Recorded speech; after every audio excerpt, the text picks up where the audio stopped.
On s'inscrit en fait dans la continuité, la fidélité avec les territoires et je pense que c'est important d'être présent au début, de poursuivre ce partenariat et cette présence et d'accompagner les développements qui sont permis par de tels événements.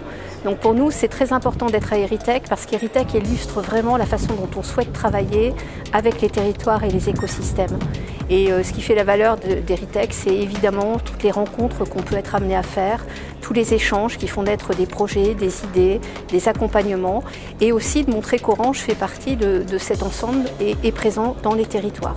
Le livre blanc a marqué quand même une étape importante puisque ça nous a permis de réfléchir collectivement à la façon dont on pouvait monter des projets pour toutes les tailles de collectivités ou tous les types de patrimoine, puisqu'on partait de patrimoine naturel, de patrimoine historique, de patrimoine vivant. Donc ça montre vraiment toute la diversité des sujets qu'on peut adresser via le numérique. Il y a un enjeu économique majeur, notamment en matière d'attractivité territoriale, de tourisme. On sait qu'on va rencontrer de très beaux événements dans les années qui viennent. L'année prochaine, on a la Coupe du Monde de rugby qui va se dérouler en France.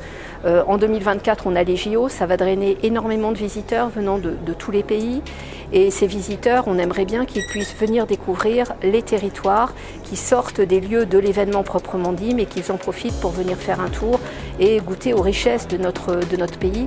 Et je crois que ça répond à un besoin. Et puis il y a un deuxième besoin. On a vu avec la crise Covid que le tourisme finalement intérieur, que les Français avaient un peu perdu de vue leur propre patrimoine. Ils partaient à l'autre bout du monde pour partir en vacances. Et là, ils ont redécouvert toute la richesse de leur pays.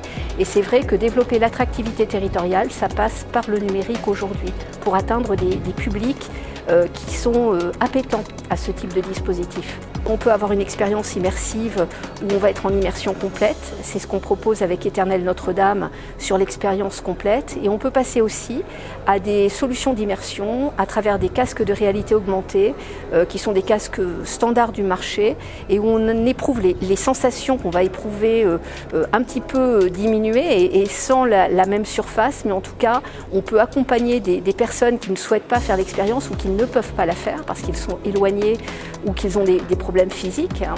On est dans une démarche d'inclusion. On peut les amener à faire cette expérience depuis leur fauteuil, depuis leur salon ou depuis un stand comme c'est le cas à Héritech. C'est également l'occasion de mécéner, puisqu'on a souhaité contribuer à la rénovation de Notre-Dame. Donc une partie des billets d'entrée pour l'expérience Éternelle Notre-Dame sont reversés pour mécéner la restauration de la cathédrale.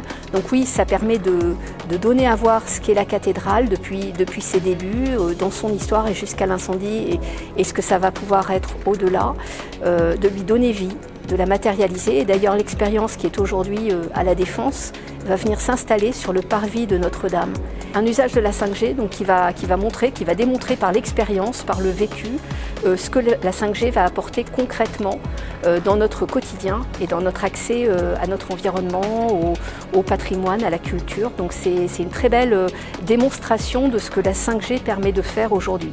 Et donc là, on montre qu'on peut traiter de très grosses masses de données en rapprochant le calculateur du lieu de l'expérience et en diminuant notablement le temps de latence.